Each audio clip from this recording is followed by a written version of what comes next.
बिस्मिल्लाहिर्रहमानिर्रहीम। अस्सलाम वालेकुम नाज़रीन, आप यूट्यूब चैनल देख रहे हैं, मैं इमरान खान हूँ। नाज़रीन, नोटिफिकेशन तो अभी तक नहीं आया। अब जब मैं आपसे बात कर रहा हूँ, जो आर्मी चीफ़ को नया नोटिफिकेशन मिलना था कि 5 साल तक वो कंटिन्यू करेंगे, वो अभी तक नहीं आया। आएगा, कब आएगा, नहीं आएगा, ये बहुत सारी चेमगोइयाँ हो रही हैं। लेकिन एक बात तो बड़ी क्लियर है कि नवाज शरीफ और आसिम मुनीर साहब को आपस में ही सौदा करना पड़ेगा, क्योंकि मेरी दानिश में आसिम मुनीर जैसा जर्नैल नवाज शरीफ साहब को मिलेगा नहीं, जो इस लेवल तक मामलात को ले जाए जहां तक आज तक पाकिस्तान का कोई जर्नैल नहीं ले जा सका। पाकिस्तान में डिक्टेटर्स भी आए हैं, पाकिस्तान के अंदर बड़ी तबाही फिरी रही है, जमहूरियत को बहुत मरतबा अंडरमाइन किया गया, लेकिन इसके बावजूद ये पहली मरतबा पाकिस्तान में कोई ऐसा मिलिट्री जर्नल आया जिसके दौर में ख़वातीन तक के ऊपर हाथ डाला गया, बहुओं, बेटियों और बहनों तक पे हाथ डाला गया। इस लेवल तक आज तक पाकिस्तान की तारीख में कोई जर्नैल नहीं आया था। चादर और चार दीवारी फिर भी महफूज रही थी, चाहे वो ज़िया-उल-हक का दौर हो, चाहे वो किसी का भी दौर हो। अयूब खान के दौर में फ़ातिमा जिन्ना मादर मिल्लत के ऊपर अटैक किया गया, उनके ऊपर घटिया चीज़ें की गई, लेकिन जो ख़वातीन थी, नॉर्मली जो अवाम थी, वहाँ पर ख़वातीन महफूज रहीं। लेकिन इस मरतबा माओ, बहनों, बेटियों, बहुओं का भी ख्याल नहीं रखा गया। तो नवाज शरीफ को इस लेवल तक जाने वाला दूसरा कोई और जर्नैल मुझे नहीं लगता कि मैसर होगा जिस हद तक आसिम मुनीर साहब गए हैं। तो सौदा आसिम मुनीर और मियाँ नवाज शरीफ साहब के बीच में ही होगा, जो मर्जी कर लें। अब नोटिफिकेशन जो है, इसमें अफसार आलम साहब ने भी एक स्टेटमेंट दे के एक नई कहानी सुना दी है, और जो अफसार आलम साहब कहानी सुना रहे हैं वो गवर्नेंस की है। वो मैं आपको बताता हूँ क्या है, लेकिन मेरे ख्याल में वो भी छोटा इशू है। गवर्नेंस पाकिस्तान की मिलिट्री एस्टेब्लिशमेंट यानी फ़ौजी क़यादत या सियासी क़यादत का तो इशू ही नहीं है। इनका इशू पाकिस्तान भी नहीं है। इनका इशू अपना अपना ज़ाती मफाद, अपनी अपनी सियासत और अपनी अपनी कुर्सी है, और उसके लिए ये दुबले हुए फिरते हैं। अब देखें ना, अफसार आलम कह रहे हैं कि फ़ौज सिविलियन हुकूमत पर उंगलियाँ उठा रही है कि उनसे मईशत नहीं चल रही, और ना ही तकर्रियाँ मेरिट पे हो रही हैं, काबीना में करप्ट लोग लगाए गए हैं। दूसरी तरफ जो सिविल हुकूमत है वो अपनी कारकर्दगी बेहतर करने की बजाय ये कहती है कि आप कौन सा दूध से धुले हुए हैं, आपके अंदर भी तो फलां फलां बंदा इतना इतना माल बना रहा है। इल्ज़ामात के खेल में नुकसान पाकिस्तान का हो रहा है और पाकिस्तान के लोगों का हो रहा है।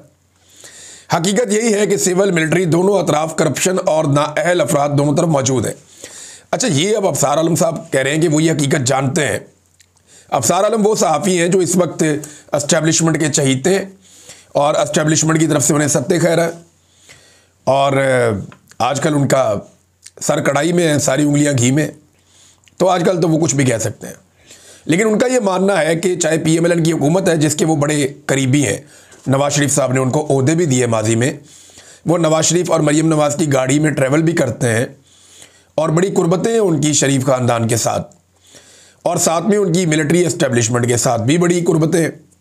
तो वो ये कह रहे हैं कि ना सिर्फ जर्नैल करप्ट है इस वक्त, वो 2 नंबरी और बेईमानी कर रहे हैं, बल्कि जो PMLN की कैबिनेट है वो भी करप्ट है, वहाँ पे भी 2 नंबरी और बेईमानी हो रही है, और उनका ये फरमाना है कि काफ़ी ज़्यादा हो रही है। ये इस हकीकत से पर्दा उठा रहे हैं अफसार आलम साहब। अब मामला है क्या? देखिए, पहले तो ख्वाजा आसिफ साहब का स्टेटमेंट आप देख लें कि ख्वाजा आसिफ साहब ने इसमें क्लैरिटी लेकर आए, और उन्होंने कहा जी कि ये जो नोटिफिकेशन है इसके बारे में गैर ज़रूरी और गैर ज़िम्मेदाराना क्या सराहियाँ हो रही हैं, और इस अमल का आगाज़ कर दिया गया है। एक नोटिफिकेशन ही लिखना है, अमल का आगाज़ कर दिया गया है। वज़ीर आज़म जल्दी वापस आ जाएंगे, मुनासिब वक्त पर नोटिफिकेशन जारी कर दिया जाएगा, और क्यास आराइयाँ ना की जाएँ।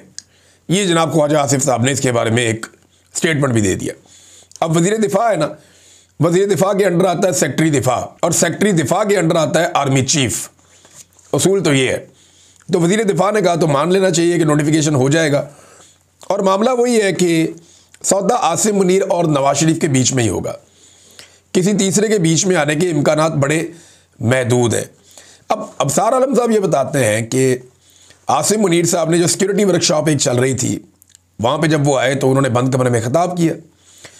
उसमें उन्होंने एक जुमला बोला और एक नवाज शरीफ का जुमला, तो ये दोनों जुमले उन्होंने आमने सामने खड़े करके ये तासुर दिया जैसे सिविल मिलिट्री ताल्लुकात ख़राब हो रहे हैं। जुमला सिंपल ये था कि जनाब, आप 2 ख़ानदानों के ग़ुलाम हैं या आप 2 लोगों के ग़ुलाम हैं। तो अफसार आलम साहब को लगता है कि वो 2 लोग जरदारी और शरीफ हैं, और इनके गुलाम हैं। अब उनको तकलीफ यह है कि इमरान खान का नाम क्यों नहीं लिया। तो इमरान खान साहब की पार्टी तो गुलामी करती नहीं, सादी सी बात है। मैंने देखा पाकिस्तान तहरीक इंसाफ के लोगों ने जितनी इमरान खान पे तनकीद की, कोई सोच भी नहीं सकता।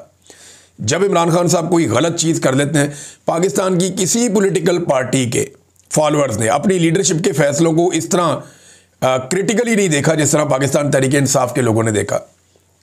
चाहे वो उस्मान मुज़दार का फैसला हो, चाहे वो दीगर फैसले हों, तो इमरान खान साहब के सही फैसलों को जिस तरह सपोर्ट करते हैं पाकिस्तान तहरीक इंसाफ के लोग या कारकुन, उसी तरह जब उन्हें लगता है कोई फैसला गलत है तो वो उसके सामने भी आकर खड़े होते हैं। तो ये पाकिस्तान तहरीक इंसाफ में एक थोड़ी सी चीज़ मुख्तलिफ है। एक दौर में ये चीज़ कुछ हद तक पाकिस्तान पीपल्स पार्टी में हुआ करती थी, जब बेनज़ीर भुट्टो नई पाकिस्तान वापस आई थी ज़िया-उल हक के तैयारे के हादसे के बाद।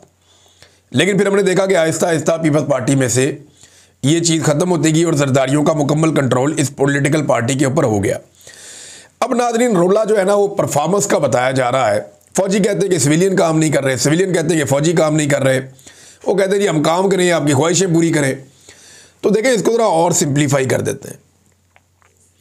इसको मज़ीद सिंपल आप ऐसे कर दें कि काम चल ही नहीं रहा। अब आप चाहे एक के ऊपर डालें या दूसरे के ऊपर डालें, काम चलना ही नहीं है। ये जो कह रहे हैं ना फ़ौजी भी पैसे कमा रहे हैं, शहजाद अकबर साहब ने एक ख़बर दी। उन्होंने बताया कि जनाब एक बड़े फ़ौजी का भाई उठाया गया, बड़ा बदनाम है। तो कुछ अर्सा पहले मुझे कुछ लोगों ने बताया कि ये बंदा जो उठाया गया है, ये खुद तो फ़ौजी नहीं है लेकिन बहुत बड़े फ़ौजी ऑफिसर का भाई है। ये दुबई में बैठ के मादनियात के और पेट्रोलियम के सौदे करता है और ये अरबों रुपए के सौदे करता है और ठेकों के जो है वो कारनामे सर अंजाम देता है। अब ये कहानियाँ इसके बारे में मार्केट में काफ़ी दिनों से थी, लेकिन उसके बाद अब पता चलता है, जो शहजाद अकबर साहब की खबर है कि ये बंदा गिरफ्तार हो जाता है। गिरफ्तार क्या होता है, उठा लिया जाता है। फिर ये कहता है जी मैं अकेला तो नहीं, मेरे साथ तो वो भी है, वो भी है, वो भी है, वो भी है, ये सारे मेरे पार्टनर हैं, फलाना फलाना भी इन्वॉल्व है। तो यहाँ तो जिसको हाथ लगाओ, वो तरबूज वाले कहते हैं ना, जड़ा पन्नो ही लाल है। तो जिस तरबूज को खोलते हैं वो अंदर से लाल ही निकलता है। यानी जिसको हाथ डालते हैं उसने भी अरबों रुपये हड़प किए हुए होते हैं, जिसको हाथ डालते हैं वो करोड़ों से नीचे तो बात ही नहीं बनती। तो यह अन्नी पड़ी हुई है, दोनों तरफ के लोग लुटमार कर रहे हैं, चाहे वो एस्टेब्लिशमेंट है चाहे वो सियासतदान है। और इसी लुटमार के लिए इन्होंने इमरान खान का रिजीम चेंज ऑपरेशन किया था कि इमरान खान की हुकूमत गिराओ, ये तो दिहाड़ियाँ बंद हो जाएंगी, हमारी दिहाड़ियाँ लगानी है।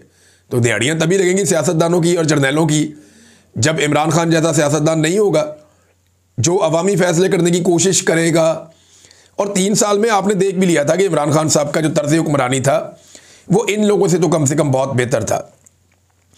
अब मुल्क इनसे संभल नहीं रहा और दोनों तरफैन जो हैं वो इमरान खान पे इल्ज़ामात लगा लगा के थक भी गए हैं। यानी पहले तो बड़ा आसान था ना कि इमरान खान पे इल्ज़ाम लगा दो, ये कह दो ये भी इमरान खान की वजह से हुआ, मईशत इमरान खान की वजह से तबाह हुई। अब जनाब 4 साल के बाद आप इमरान खान पे कैसे इल्ज़ाम लगा सकते हैं? 2022 की 21 की कहानी आप 2025-26 में नहीं सुना सकते। लिहाजा अब इमरान खान पे इल्ज़ाम लगाने की भी वो कैपेसिटी नहीं रही और दोनों तरफ थक गए कि कब तक इमरान खान पे डालेंगे। 1 साल हो गया, पीटीआई ने कोई एहतजाज भी नहीं किया।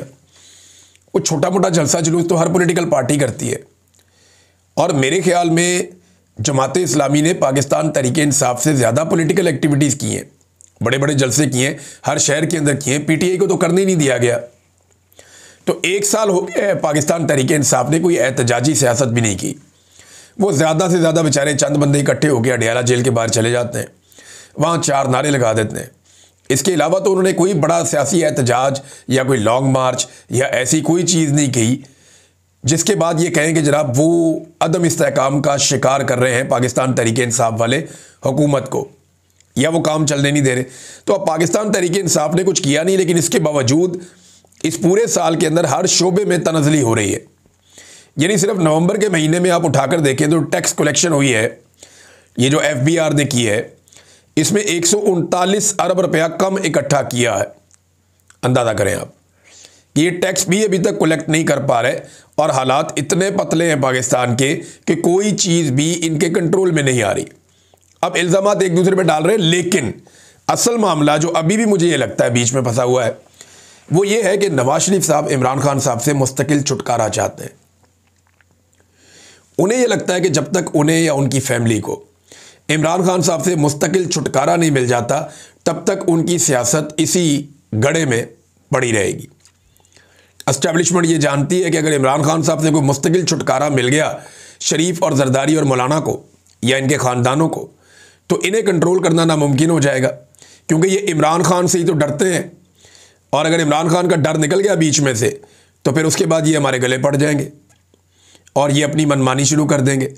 तो अब यहाँ पे आके मामला मुझे लगता है फंसा हुआ है और नोटिफिकेशन भी फंसा हुआ है। लेकिन नोटिफिकेशन हो जाएगा और सौदा आसिम मुनीर और नवाज शरीफ के बीच में ही तय होगा, क्योंकि ये नेचुरल अलाइंस है। दोनों इमरान खान से डरते हैं और डर की आप देख लेना, आपको नज़र भी आ रहा है डर। ताहयात इस्तिस्ना के अंदर भी आपको डर नज़र आ रहा है, नवाज शरीफ की बातों में भी आपको डर नज़र आता है, नवाज शरीफ ने जिस किस्म का बूट पॉलिश किया उसके अंदर भी आपको डर नज़र आता है। तो डर तो है और डर पे कंट्रोल नहीं कर पा रहे, तो ये नोटिफिकेशन हो जाएगा। अब अगर मंगल से पहले नोटिफिकेशन हो जाता है तो मंगल को इमरान खान साहब की बहनों की मुलाकात भी हो सकती है। लेकिन अगर नोटिफिकेशन नहीं होता तो फिर मामला आगे बढ़ जाएगा। अब देखते हैं, एक टाइम और दिया है पाकिस्तान तहरीक-ए-इंसाफ ने, इस दौरान में क्या होता है। नाज़रीन, अता तारड़ साहब ने इमरान खान साहब की बहनों को एक ताना दिया। ये ज़रा आप अता तारड़ साहब का स्टेटमेंट जो उन्होंने दिया, मैं पहले आपको पढ़ के सुनाता हूँ। उन्होंने कहा जी, इमरान खान की बहनें भारतीय चैनल पर मुल्क को बदनाम कर रही हैं, उन्हें चुल्लू भर पानी में डूब मरना चाहिए। यानी ये इमरान खान साहब की बहनों पर इंडियन टीवी को इंटरव्यू दे दिया। इंडियन टीवी को इंटरव्यू क्यों दिया? हम इंडिया के साथ दहशतगर्दी की लड़ाई लड़ रहे हैं, हमारी उनके साथ जंग हुई है। ये वो सारी बातें उन्होंने की और इमरान खान साहब की बहनों के ऊपर डाल दिया। अब अता तारड़ साहब, एक्चुअली जो आपने बात की है कि डूब के मर जाना चाहिए, ये तो फिर नवाज शरीफ साहब को डूब के मर जाना चाहिए। इमरान खान की बहन ने इंडियन मीडिया पे क्या डिस्कस किया? अपने भाई को डिस्कस किया, और वो कभी भी कोई वज़ीर आज़म नहीं रही, एक आम औरत है। कभी MNA MPA भी नहीं रही, एक आम औरत है। कभी सरकारी मुलाजिम भी नहीं रही, एक आम औरत है। तो उसने इंडियन टीवी को इंटरव्यू दे दिया। लेकिन सवाल ये पैदा होता है कि आपका लीडर नवाज शरीफ अपने रियासती मामलात इंडियन टीवी चैनल्स के ऊपर डिस्कस करे उनके सहाफ़ियों के साथ, अपने इदारों के मामलात इंडियन सहाफ़ियों के साथ डिस्कस करे, फ़ौज की सियासत में मुदाखलत को खुलकर इंडिया के साथ डिस्कस करे, उनके खिलाफ कार्रवाई के मामलात, गद्दारी के इल्ज़ामात और पीठ में छुरा घोंपने जैसे इल्ज़ामात वगैरह, ये सारे आपका साबिक वज़ीर आज़म नवाज शरीफ इंडियन चैनल पे बैठ के लगाए, जो गलत नहीं है। यानी नवाज शरीफ ने जो बातें की मिलिट्री एस्टेब्लिशमेंट के खिलाफ, वो बातें ठीक हैं, और नवाज शरीफ ने जो बातें की वो इंडियन चैनल्स के ऊपर बैठ के की, तो उसकी चॉइस है, वो इंडियन चैनल पे बैठ के करे, अमेरिकन चैनल पे बैठ के करे, इससे क्या फ़र्क पड़ता है?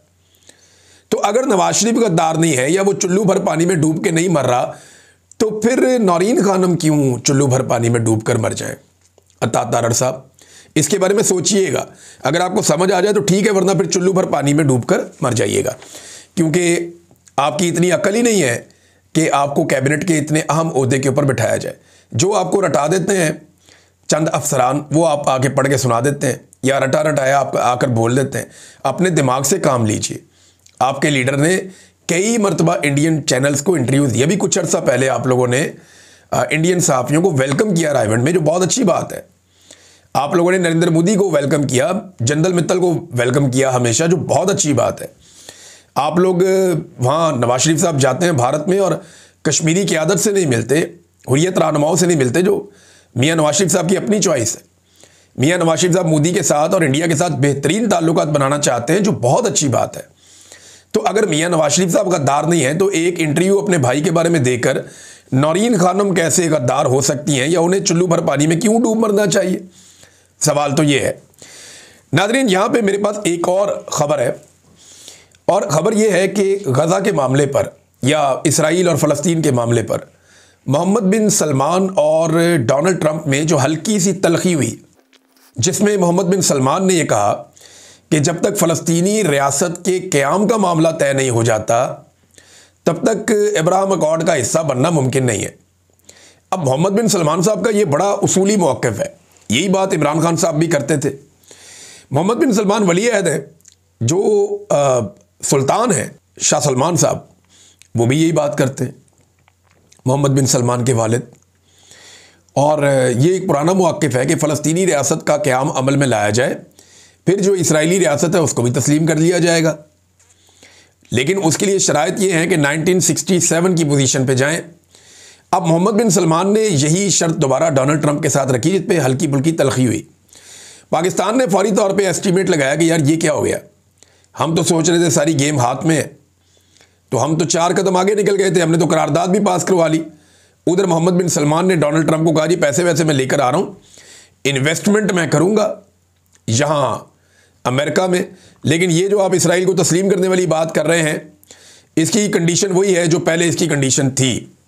अब साथ ही पाकिस्तान ने भी अपना पैंतरा बदलना शुरू, पाकिस्तान के क्योंकि मास्टर्स है ना अमेरिका, सऊदीया, और पाकिस्तान ज़्यादातर सऊदीया से कंट्रोल होता है, तो पाकिस्तान के मास्टर्स जैसे ही अपनी पोजीशन बदलते हैं, पाकिस्तान भी अपनी पोजीशन को उसके मुताबिक अलाइन करता है।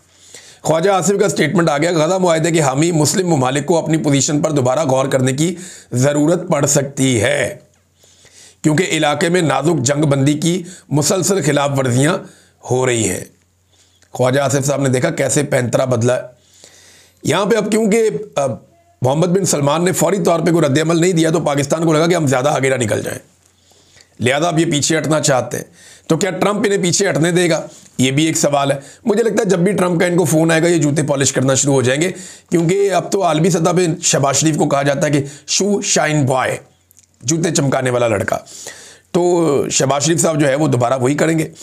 अब इसमें इसहाक डार साहब का एक स्टेटमेंट आया नाज़रीन, ये बड़ा इंटरेस्टिंग स्टेटमेंट है। डार साहब कहते हैं कि वज़ीर आज़म ने आर्मी चीफ से मशवरा करके फ़ौज भेजने का ऐलान किया। ये गजा में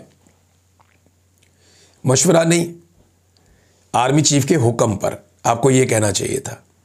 वज़ीर आज़म की क्या औकात है कि आर्मी चीफ से मशवरा करे, वज़ीर आज़म सिर्फ आर्मी चीफ से हुक्म लेते हैं और जो वो कागज़ भेजते हैं उस पर दस्तखत करते हैं। ये औकात है इस वक्त पाकिस्तान के वज़ीर आज़म की, और ये मैंने इंटरनेशनली हर जगह पे ये बात की जा रही है। वज़ीर आज़म ने आर्मी चीफ से मशवरा करके फ़ौज भेजने का ऐलान किया, फ़ौज गजा भेजने के लिए हम तैयार हैं। डार साहब कह रहे हैं, वज़ीर ख़ारजा पाकिस्तान के डिप्टी वज़ीर आज़म, वो कह रहे हैं जी गजा हम फ़ौज भेजने के लिए तैयार हैं, लेकिन हमास को गैर मुसल्लह करना हमारा काम नहीं है। और तुसी उत्ते की लैन जा रहे हो। डार साहब कह रहे हैं कि फ़ौज भेजेंगे गजा में, हमास को गैर मुसल्लह करना हमारा काम नहीं है। तो फिर डार साहब वहाँ पे करारदाद के ऊपर वोट क्यों दिया था?